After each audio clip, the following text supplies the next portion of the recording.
नमस्कार दोस्तों, मेरा नाम है शशिकांत पंडित और आप देख रहे हैं मूनस्टोन क्लासेस। तो आपका स्वागत है क्लास 10th की मैथमेटिक्स की chapter number 3 pair of linear equation in two variables को हम कंटिन्यू कर रहे हैं। ये इस चैप्टर की थर्ड पार्ट है। इससे पहले के दो पार्ट जो है उसका जो लिंक है वो डिस्क्रिप्शन बॉक्स साथ ही साथ पिन कमेंट में अटैच्ड आपको मिल जाएगा। तो अगर पहले दो पार्ट्स नहीं देखे हैं तो बिल्कुल उसे देख लीजिए, तभी आपको ये पार्ट समझ में आएगा और आसानी हो जाएगी आपके लिए। तो इस वीडियो को अंत तक देखिएगा। हम लोग इसमें एक्सरसाइज 3.2 के जितने भी बाकी क्वेश्चंस रिमेनिंग क्वेश्चंस थे उसे हम लोग सॉल्व करेंगे, ठीक है। अगर वीडियो पसंद आए तो लाइक शेयर सब्सक्राइब जरूर कीजिए। तो बिना टाइम गवाए हम स्टार्ट करते हैं एक्सरसाइज 3.2 के fourth question. Up to 3 question जो है मैंने सेकेंड पार्ट में डिस्कस किया था। अब मैं फोर्थ क्वेश्चन पे आता हूँ, देखता हूँ क्या क्वेश्चन है। Which of the following pairs of linear equations are consistent and or slash inconsistent? If consistent, obtain the solution graphically. ठीक है। तो हमें तो सबसे पहले फाइंड आउट करना है कि कंसिस्टेंट है कि इनकंसिस्टेंट है। तो कंसिस्टेंट किसे बोलते हैं? जिसमें हमारा कोई सॉल्यूशंस आए।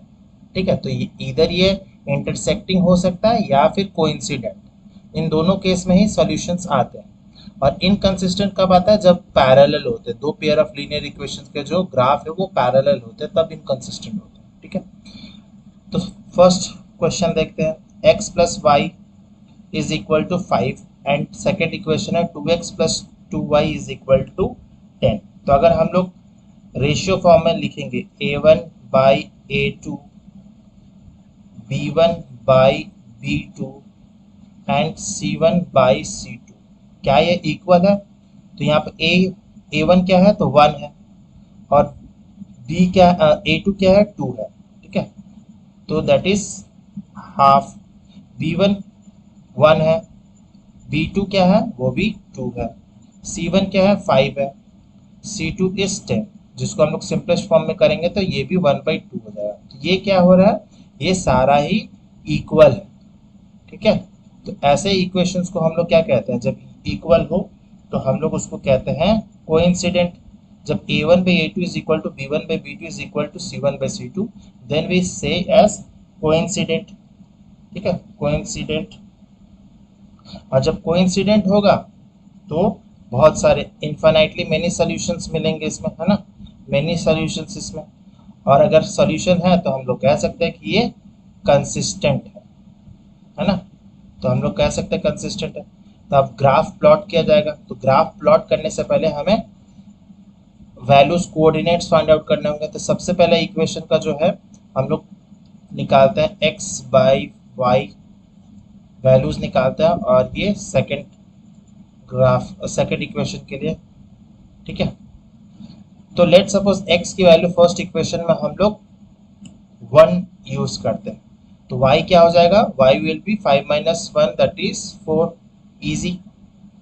फिर अगर हम लोग x की वैल्यू 2 ले लेते हैं तो y क्या हो जाएगा? 5 minus 2 that is 3।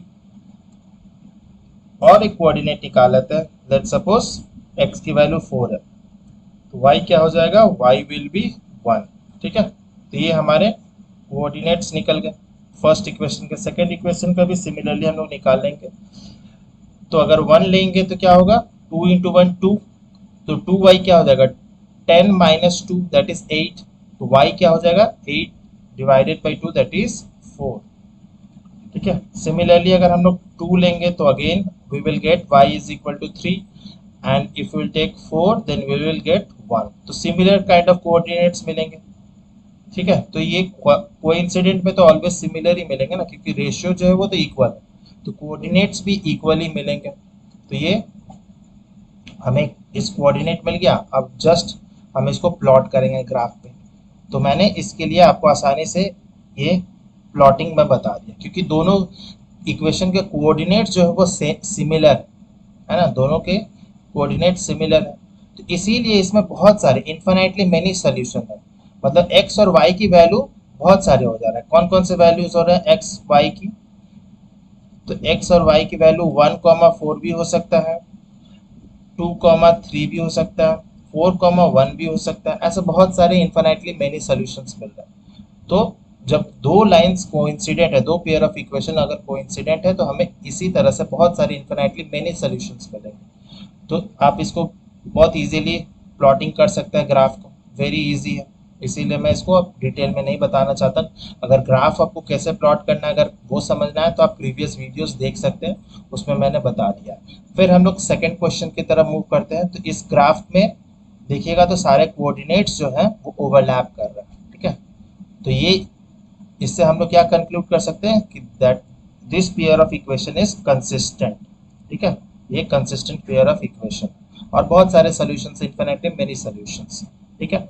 Second questions की तरफ मूव करते हैं। क्या इक्वेशन है? x minus y is equal to 8 and 3x minus 3y is equal to 16। इसमें भी हमें वही फाइंड आउट करना है। तो सबसे पहले देखते हैं कि a1 बाई a2 क्या b1 बाई b2 के इक्वल है या C1 बाई C2 के ये इक्वल है कि नहीं। तो A1 है हमारा 1, B है A2 है 3, B1 is -1 and B2 is -3, तो minus minus cancel. C1 is 8 and C2 is 16, तो ये हो जाएगा हाफ हो जाएगा। तो ये दोनों तो इक्वल है लेकिन ये इक्वल नहीं है, नॉट इक्वल टू। तो हम लोग क्या लिख सकते हैं? A1 by A2 is equal to B1 by B2 not equal to C1 by C2, ठीक है, not equal to C1 by C2। तो हम इससे क्या कंक्लूड कर सकते हैं कि ये कैसे पेयर ऑफ इक्वेशंस है? पेयर ऑफ इक्वेशन ये है पैरेलल, ये है पैरेलल, ठीक है। और इसमें नो सॉल्यूशंस, कोई भी सॉल्यूशंस नहीं मिलेगा, नो सॉल्यूशंस। और अगर नो सॉल्यूशन मतलब दिस इज इनकंसिस्टेंट, इनकंसिस्टेंट। तो हमें क्वेश्चन में दिया गया था अगर कंसिस्टेंट है तो ही ग्राफ को प्लॉट करना है, अगर इनकंसिस्टेंट है नहीं कर सकते, नहीं करना है, ठीक है। तो अकॉर्डिंग टू क्वेश्चन हमें नहीं करना है, फिर भी हम आपको एक प्लॉट करके दिखा देते हैं values. Let suppose first equation के लिए कोऑर्डिनेट्स हम लोग फाइंड आउट करते हैं,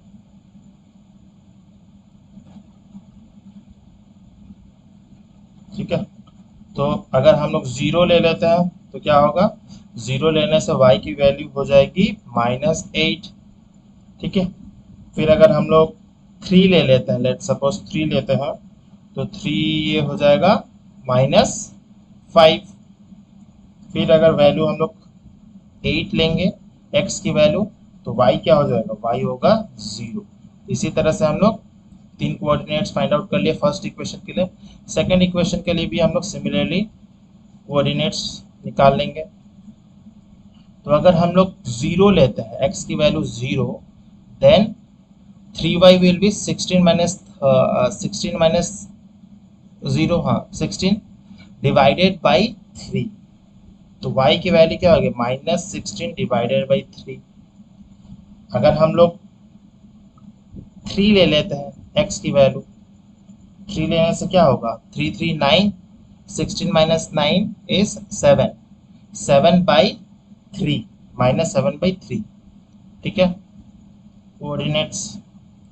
और अगर 16 बाई 3 लेंगे x की वैल्यू, तो y क्या हो जाएगा? ये 0 हो जाएगा, ठीक है। तो ये हमारे दोनों इक्वेशन के कोऑर्डिनेट्स हमने फाइंड आउट कर लिए। और अगर इसे प्लॉट करेंगे तो कैसा ग्राफ आएगा? तो कुछ इस तरह से ग्राफ आएगा, ठीक है। तो ये फर्स्ट इक्वेशन है, फर्स्ट इक्वेशन का ग्राफ है, और ये सेकंड इक्वेशन, ठीक है। तो ये दोनों क्या है? पैरेलल है, ठीक है। तो पैरेलल है तो ये कभी भी मीट नहीं करेगा, मतलब इसमें हम लोग नो सॉल्यूशंस, कोई भी सॉल्यूशंस भी फाइंड आउट नहीं कर सकते। सॉल्यूशंस कब मिलता है? जब ये दोनों लाइन इंटरसेक्ट करते हैं ना, तो यहाँ ये तो कभी भी मीट ही नहीं करेंगे, तो इंटरसेक्ट नहीं होंगे तो हमें सॉल्यूशंस भी नहीं मिलेगा। और अगर सॉल्यूशन नहीं मिलेगा तो ये क्या हो जाएगा? इनकंसिस्टेंट, ठीक है। तो अगर क्वेश्चन को ध्यान से पढ़िएगा, अगर ग्राफ प्लॉट करना होगा तो ग्राफ प्लॉट कीजिए, अगर नहीं दिया है तो कोई ज़रूरी नहीं है एक्स्ट्रा मेहनत करने की। तो according to the question we have to move.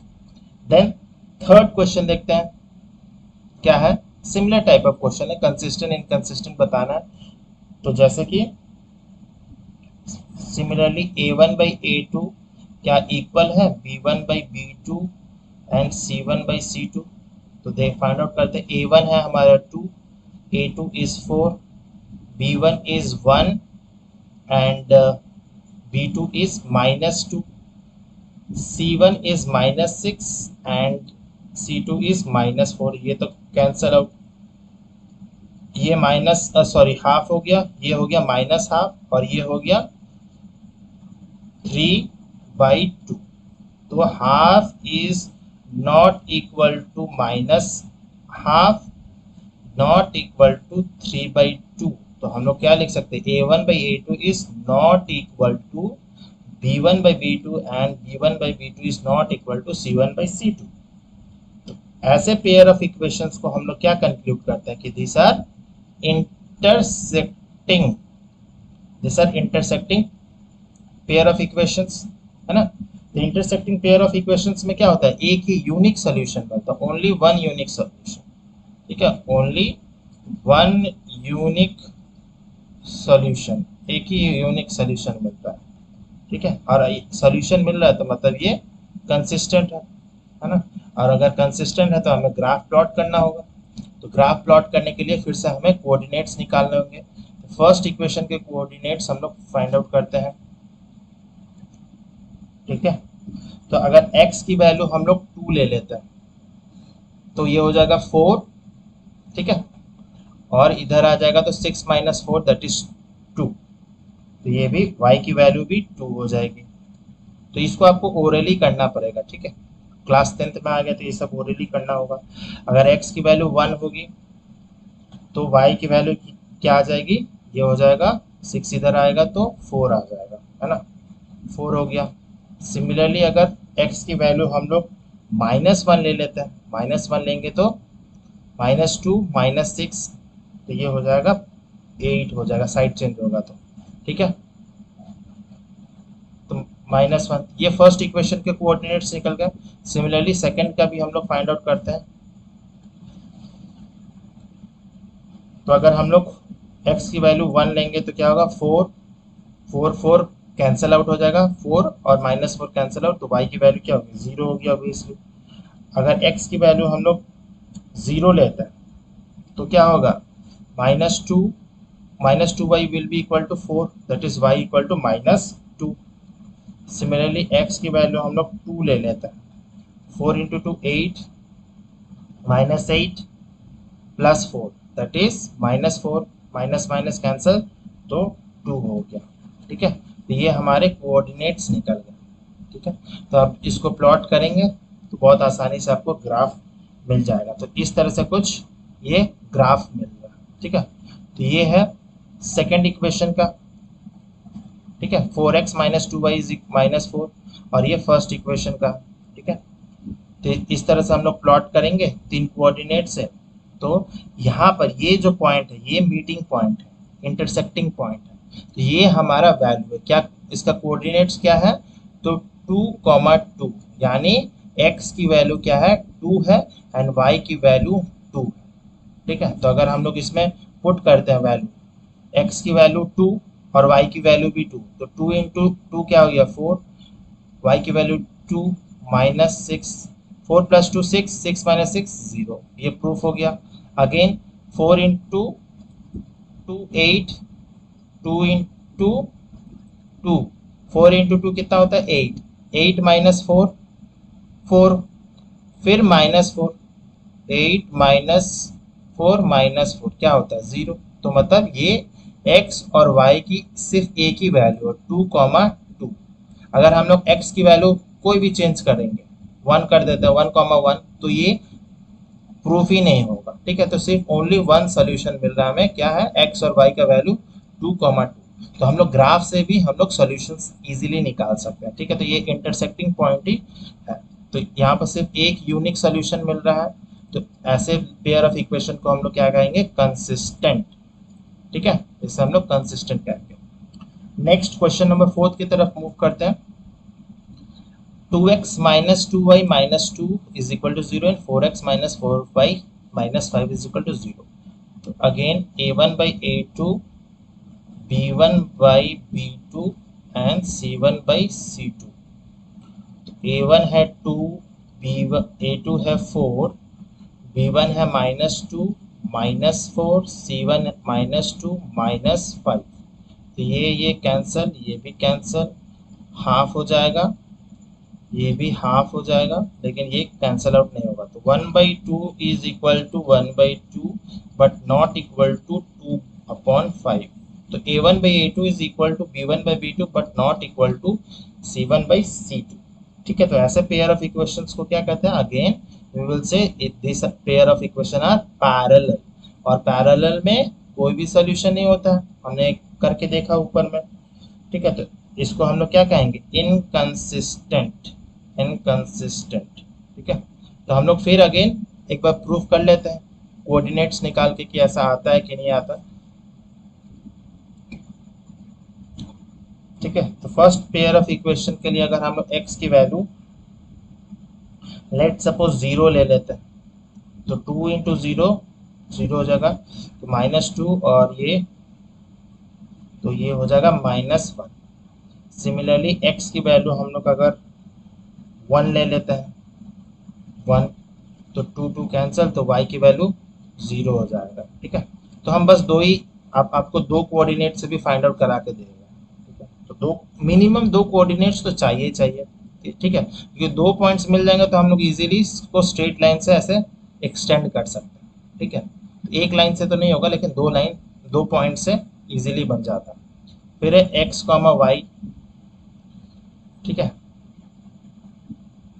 फिर अगर सेकेंड इक्वेशन में देखें x की वैल्यू 0 ले लेते हैं, तो क्या हो जाएगा? ये 0 हो जाएगा, और ये हो जाएगा -5/4 हो जाएगा। और अगर x की वैल्यू 5/4 लेते हैं, 5/4, तो 5 कैंसल आउट, y हो गया 0। ठीक है, तो ये हमारे दो कोऑर्डिनेट्स मिल गए दोनों इक्वेशंस के। अगर हम इसे प्लॉट करते हैं तो कुछ इस तरह से ग्राफ बनेगा। ठीक है, दोनों ही पैरेलल बनेगा, तो ये कभी मीट नहीं करेंगे।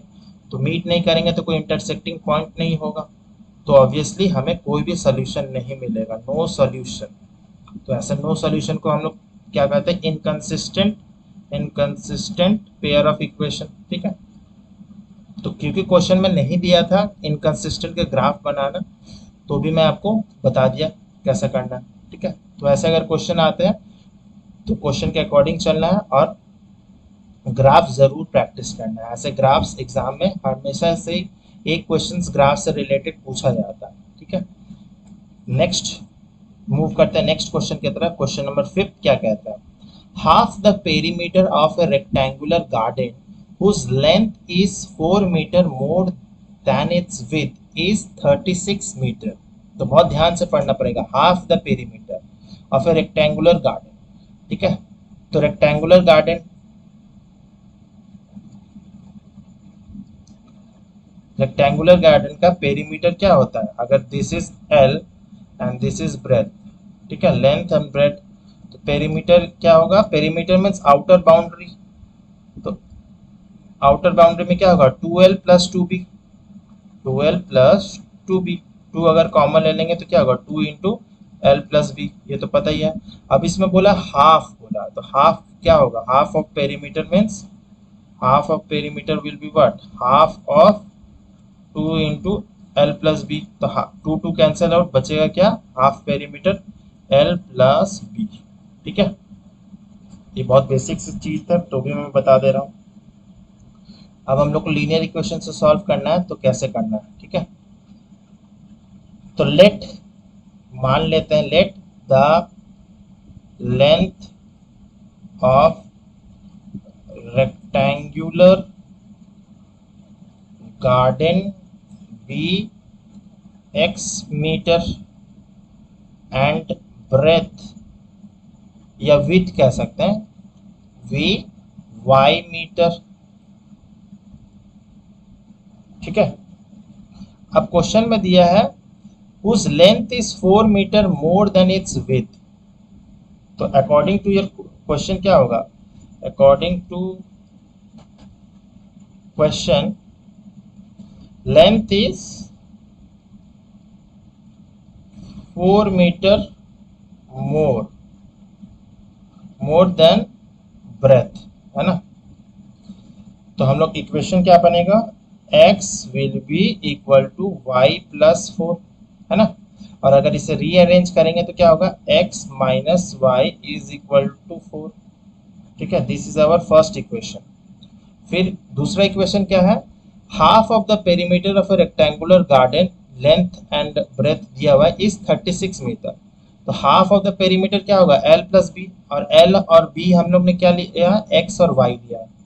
तो x प्लस वाई कितना है, 36 मीटर। ठीक है, तो ये हमारा दूसरा इक्वेशन बन गया। ठीक है, तो ये दूसरा इक्वेशन है। अब हम लोग कोऑर्डिनेट्स निकालेंगे। हम लोग इसको बहुत सारे मेथड से भी कर सकते हैं, सब्स्टिट्यूशन, एलिमिनेशन मेथड, उन सब से भी कर सकते हैं, लेकिन वो हम बाद में नेक्स्ट पार्ट में समझेंगे। लेकिन इसमें हम लोग ग्राफिकली निकालना है, तो ग्राफिकली निकालना है तो हम लोग इसको कोऑर्डिनेट्स निकालेंगे, है ना। तो कोऑर्डिनेट्स निकालेंगे तो सबसे पहले कोऑर्डिनेट्स निकालेंगे इक्वेशन 1 के लिए x बाई वाई। ठीक है, तो x अगर हम लोग ले लेते हैं, सपोज 10 ले लेते हैं, x 10 है, तो y क्या हो जाएगा, y 6 हो जाएगा। x अगर हम लोग ले लेते हैं 12, तो y विल बी व्हाट, 8। और अगर x हम लोग 20 ले लेते हैं तो y विल बी व्हाट, 16। ठीक है, तो ये हमारे फर्स्ट इक्वेशन के कोऑर्डिनेट्स निकल गए। अब हम लोग सेकेंड इक्वेशन का भी निकाल लेते हैं, x बाई वाई। ठीक है, x प्लस वाई, तो अगर x हम लोग 20 लेते हैं 20, तो y क्या हो जाएगा, y विल बी 16।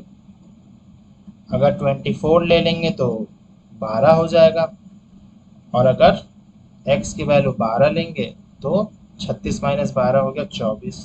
तो ये हमारे 3 कोऑर्डिनेट्स निकल गए। अब हम इसे प्लॉट करेंगे, और वहां से, क्योंकि ये कौन सा टाइप ऑफ इक्वेशन है, इसमें देखेंगे अगर हम लोग, तो a1 by a2 is not equal to b1 by b2। ठीक है, क्योंकि यहाँ पर क्या है, 1 बाई 1, मतलब ये तो 1 हो गया, a1 बाई a2, और यहाँ पे क्या है, माइनस 1 बाई 1, तो इसकी वैल्यू क्या है, minus 1, and minus 1 is not equal to minus 1। ठीक है, तो ये किसका है, ये intersecting pair of equation show करता है, इंटरसेक्टिंग पेयर ऑफ इक्वेशंस को शो करता है। ठीक है, तो ये दोनों पॉइंट्स एक जगह पे ऐसे करके कट होंगे, ये दोनों ग्राफ। ठीक है, तो हमें वही पॉइंट ग्राफिकली फाइंड आउट करना है। तो जस्ट हम इसको हम लोग प्लॉट अगर करते हैं फर्स्ट क्वाड्रेंट में, क्योंकि सारे वैल्यूज पॉजिटिव है, तो इसमें प्लॉट करेंगे। ठीक है, इजीली अगर प्लॉट करेंगे तो ये क्या हो जाएगा, फर्स्ट इक्वेशन का है और ये सेकंड इक्वेशन का। ठीक है, तो फर्स्ट और सेकंड इक्वेशन इस पॉइंट पे, इस पॉइंट पी पॉइंट पे मीट कर रहे हैं, तो यही इंटरसेक्टिंग पॉइंट है। तो यहाँ के कोऑर्डिनेट्स क्या है, वही। तो यहाँ के जो कोऑर्डिनेट्स है, पी पॉइंट के कोऑर्डिनेट्स क्या है, तो 20 एंड 16। तो x की वैल्यू क्या है, 20 मीटर्स, एंड y की वैल्यू 16 मीटर्स। मतलब लेंथ क्या है, length of the rectangular field क्या है, 20 मीटर आ गया, एंड ब्रेथ या विड्थ जो भी बोल सकते हैं इज 16 मीटर। ठीक है, तो सिर्फ यही सॉल्यूशन है इसका, और कोई भी सॉल्यूशन नहीं है, क्योंकि ये इंटरसेक्टिंग लाइन है। तो इंटरसेक्टिंग लाइंस में एक ही पेयर, एक ही इक्वेशन, मतलब आंसर होगा, एक ही यूनिक सॉल्यूशन होगा। तो हमें length and breadth find out करना था, डायमेंशन, तो इजीली 20 प्लस 16। ठीक है, तो 20 प्लस 16 करने से कितना आ रहा है, 36, मतलब हमारा आंसर सही है। ठीक है, पेरीमीटर का हाफ। तो फिफ्थ क्वेश्चन आपको इस तरह से सॉल्व करना है। तो अगर ग्राफिकली करना होगा तो आपको इस तरह से पहले इक्वेशंस बनाना है, फिर कोऑर्डिनेट्स निकालना है, फिर ग्राफ प्लॉट करना है, फिर जो मीटिंग पॉइंट होगा वही हमारा कोऑर्डिनेट्स होगा, मतलब आंसर होंगे लेंथ एंड ब्रेथ का। ठीक है, इस टाइप ऑफ इक्वेशन बहुत आते हैं। ठीक है, ज़रूरी नहीं है कि ऐसे ही हो सेम टू सेम, लेकिन इससे रिलेटेड क्वेश्चंस आपको ज़रूर प्रैक्टिस करना, वेरी वेरी इंपॉर्टेंट क्वेश्चंस है। नेक्स्ट क्वेश्चन देखते हैं, क्वेश्चन नंबर 6 क्या कहता है। Given the linear equations 2x plus 3y minus 8 is equal to 0, Write another linear equation in two variables such that the geometrical representation of the pair so formed is intersecting, parallel and coincident. तो हमें और एक linear equation show करना है, ठीक है। तो हम लोग कैसे करेंगे, तो 6 का 1, तो सबसे पहले हमें शो करना है इंटरसेक्टिंग लाइंस, ठीक है। इंटरसेक्टिंग लाइंस का कंडीशंस क्या है, इंटरसेक्टिंग लाइंस का कंडीशन है a1 by a2 not equal to b1 by b2, ठीक है। ये है ना इंटरसेक्टिंग का कंडीशन। तो एक तो गिवन है, एक इक्वेशन गिवन है, क्या है, 2x plus 3y minus 8 is equal to 0, ये तो पहला इक्वेशन है। तो हमें ऐसा वैल्यू लाना है a1 by a2 is not equal to b1 by b2, तो जस्ट सिंपल चेंज कर देते हैं। दूसरा इक्वेशन क्या कर सकते हैं हम लोग, 3x कर सकते हैं और y की वैल्यू कर सकते हैं 2y, और ये सेम रख देते हैं, कोई दिक्कत नहीं है, ठीक है। या इसको भी चेंज कर देते हैं, -8 की जगह हम लोग सोचिए -4 कर देते हैं, ठीक है। तो अकॉर्डिंग टू ये हमारा इक्वेशन हमने बनाया, ठीक है।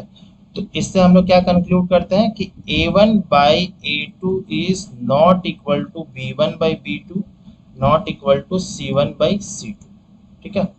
तो ये intersecting pair of line equations है। तो अगर आप ग्राफ प्लॉट करेंगे इन दोनों इक्वेशन का, तो इस तरह से कुछ ग्राफ बनेगा जिससे हम लोग एक यूनिक सोल्यूशन फाइंड आउट कर सकते हैं, ठीक है। तो हमें जस्ट ऐसा एक दूसरा इक्वेशन लिखना और उससे ग्राफ प्लॉट करना। मैं इस पर आपको ग्राफ प्लॉट नहीं करके बता रहा हूँ, आपको ये होमवर्क है, आप खुद से ग्राफ प्लॉट कीजिए, या आप कोई भी वैल्यू ले सकते हैं, 3x की जगह 5x ले लीजिए, 2y की जगह -9y ले लीजिए, कुछ भी कर सकते हैं इसमें। बस ये इक्वेशन फुलफिल होना चाहिए, that is a1 by a2 is not equal to b1 by b2।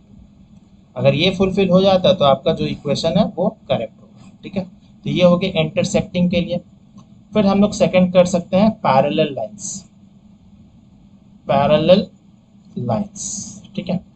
तो पैरेलल लाइंस का इक्वेशन क्या होता है, कंडीशन क्या होता है कि a1 by a2 is equal to b1 by b2 but not equal to c1 by c2, ठीक है।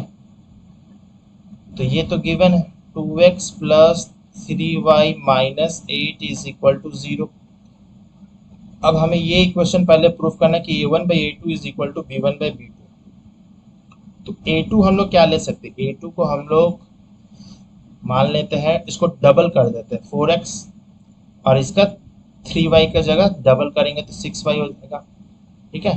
तो ये दोनों इक्वेशन ये तो प्रूफ इक्वल हो गया, लेकिन -8 की जगह हम लोग ले लेते हैं, लेट सपोज 9 ले लेते हैं, ठीक है। तो ये हमारा दूसरा इक्वेशन, आप देखिए ये फुलफिल होता है कि नहीं। 2/4 इज इक्वल है कि नहीं, पहले देखते हैं। 3/6 इक्वल है कि नहीं 8 बाई -9, ठीक है। तो 2/4 क्या होता है, हाफ, 3/6 क्या होता है, half, and this is 8/9, minus minus बस कैंसिल होगा, तो half is equal to half but not equal to 8/9, ठीक है। तो ये नॉट इक्वल टू, तो ये इक्वेशन फुलफिल कर रहा है, तो मतलब ये जो हमारा फाइंड आउट किया गया है ये सही है। तो अगर इसे अब ये दोनों इक्वेशंस को हम लोग प्लॉट करेंगे तो हमें पैरेलल लाइंस मिलेंगे इस तरह से, जो कभी मीट नहीं करेंगे, तो इसमें हमें कोई भी सॉल्यूशंस नहीं मिलेगा। फिर तीसरा हमें कोइंसिडेंट शो करना है, ठीक है। तीसरा है कोइंसिडेंट लाइन शो करना है। तो कोइंसिडेंट का कंडीशन क्या है, तो कोइंसिडेंट का कंडीशन क्या है, a1 by a2 is equal to b1 by b2 is equal to c1 by c2, ये है ना। तो पहला इक्वेशन क्या है, पहला इक्वेशन क्या है, 2x plus 3y minus 8, 2x plus 3y minus 8 is equal to 0। अब हमें ये प्रूफ ये लाना है, तो हम लोग जस्ट क्या कर देंगे, इसका डबल कर देते हैं, 2x की जगह हो जाएगा 4x, 3y की जगह हो जाएगा 6y, और -8 की जगह -60 इज इक्वल टू 0। तो अब देखते हैं होता है कि नहीं।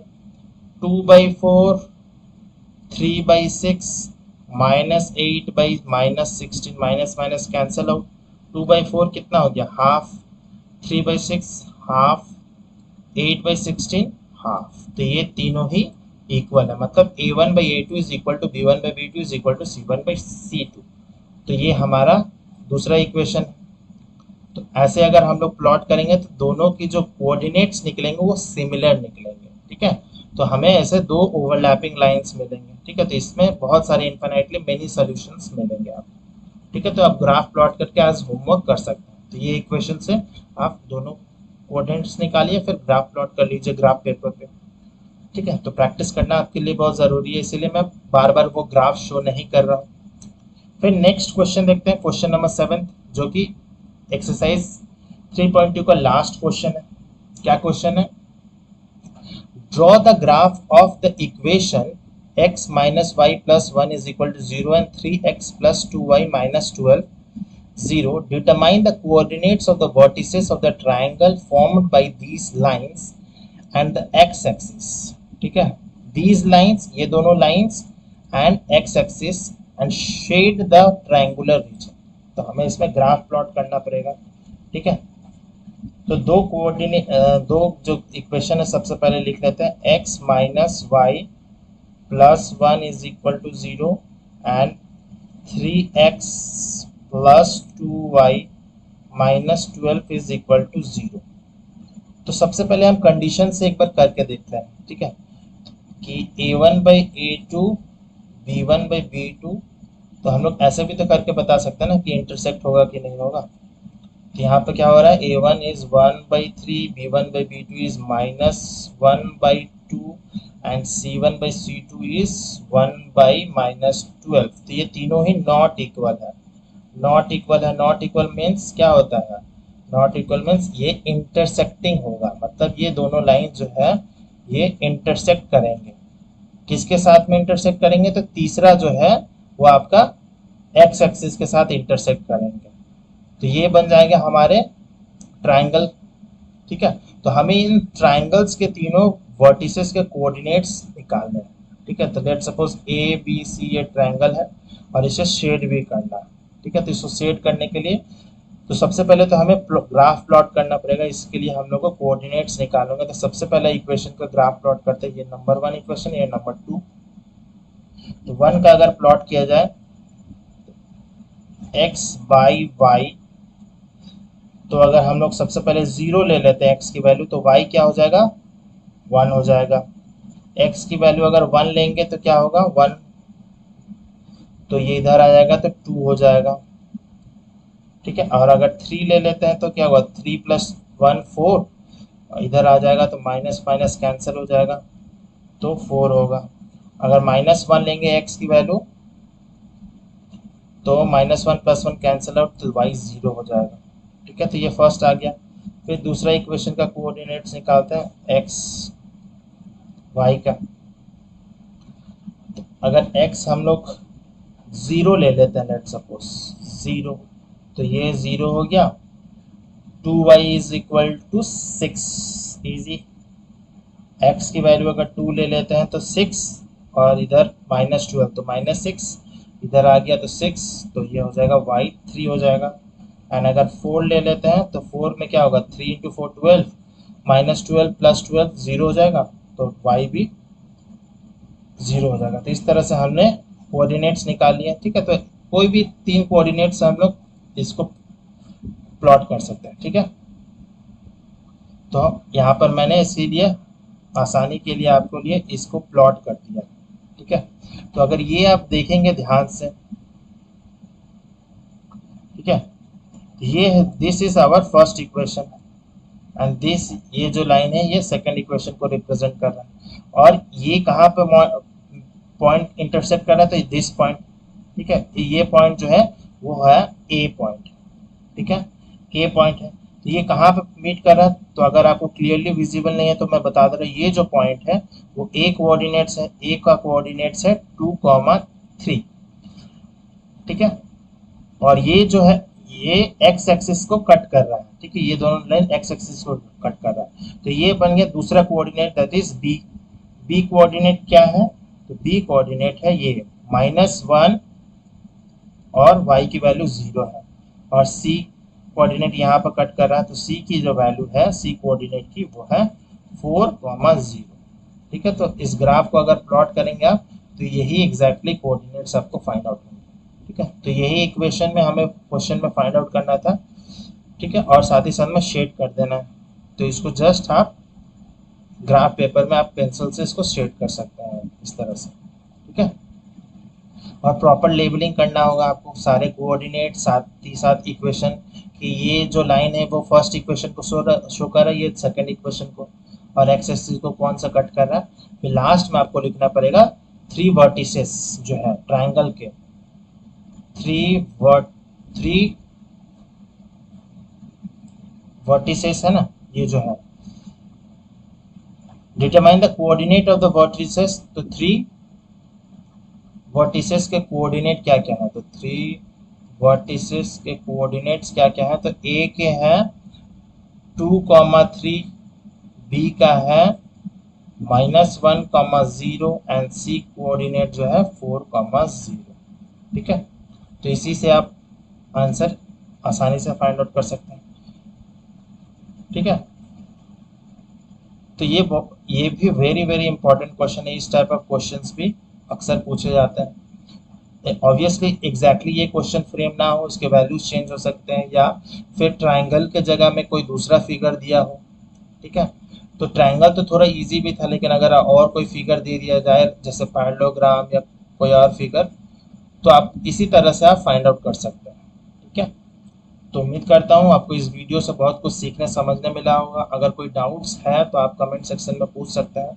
अगर वीडियो पसंद आया हो तो लाइक ज़रूर कीजिए, कमेंट करके बताइए कैसा लगा, शेयर कीजिए अपने दोस्तों के साथ, एंड सब्सक्राइब नहीं किए तो सब्सक्राइब ज़रूर कर लीजिए।